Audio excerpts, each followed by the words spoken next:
A lot of fitness practitioners nowadays think that they can get the best results in the weight room while still eating really poorly. Sadly, with a bad diet, we'll only be a fraction of what we could have been with a well-rounded diet. And this still does apply to isometric training. So let's start first by understanding what nutrition is and its importance in our training. Nutrition is a critical component of exercise science, playing a pivotal role in overall health and performance. During high-intensity exercises, the body relies on predominantly an anaerobic glycolysis, a process that breaks down carbohydrates, particularly glycogen, to produce ATP rapidly. The glycolytic pathway is crucial for sustaining energy during activities with higher power and intensity demands, such as weightlifting or sprinting, or even our overcoming isometric sessions, where we are exerting the maximal amount of force production our body can provide. Consuming carbohydrates strategically before these exercises ensures optimal glycogen stores, allowing for sustained high-intensity effort. Proteins, comprised of essential amino acids, play a huge role in muscle protein synthesis, a process vital for repairing and rebuilding muscle tissues post-exercise. Intense physical activity induces micro tears in muscle fibers, and adequate protein intake provides the necessary building blocks for the repair and hypertrophy of these damaged fibers. The anti-catabolic effect on protein helps mitigate muscle breakdown during exercise, preserving that lean body mass. Our micronutrients, including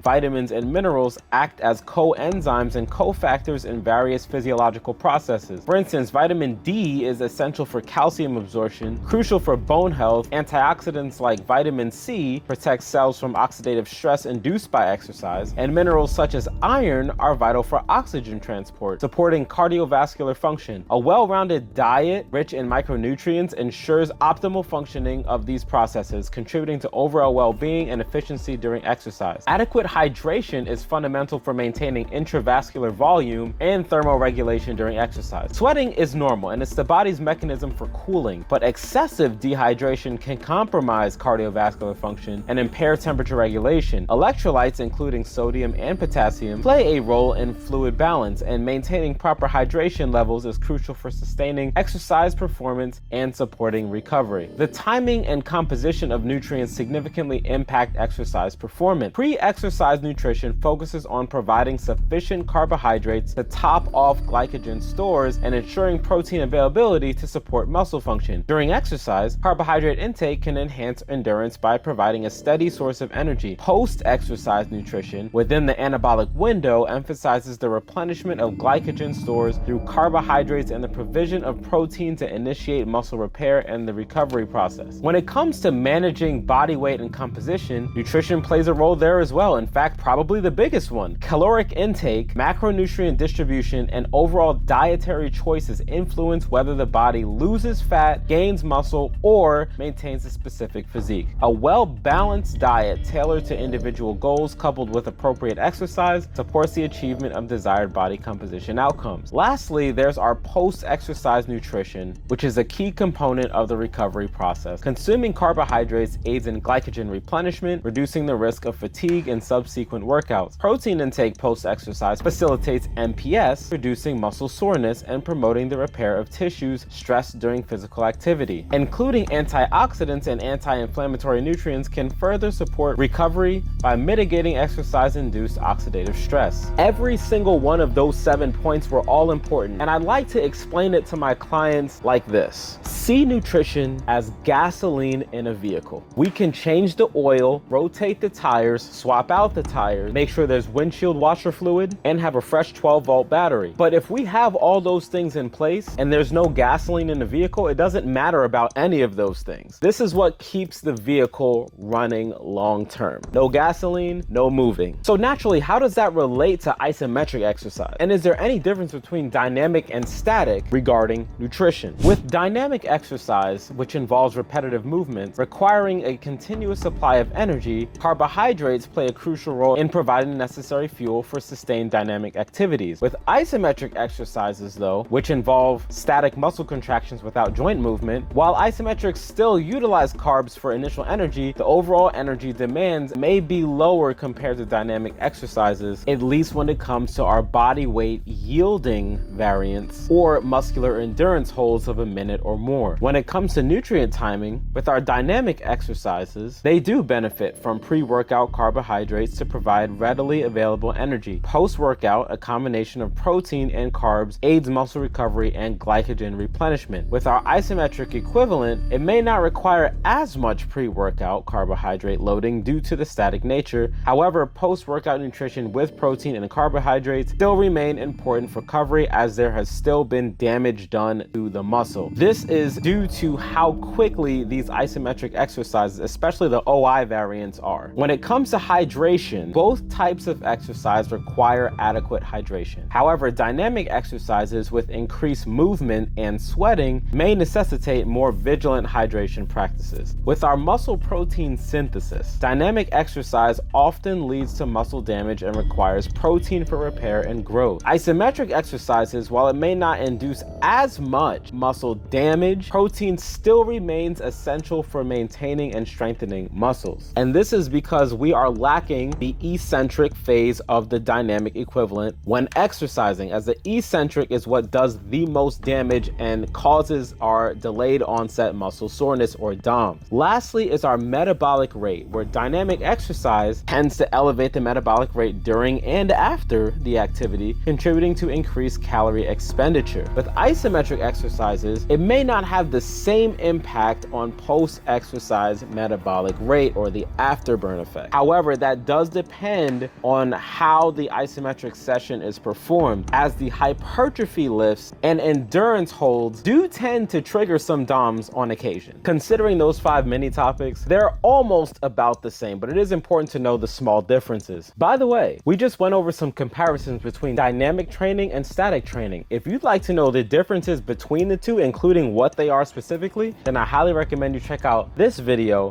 right here, and we'll see you there.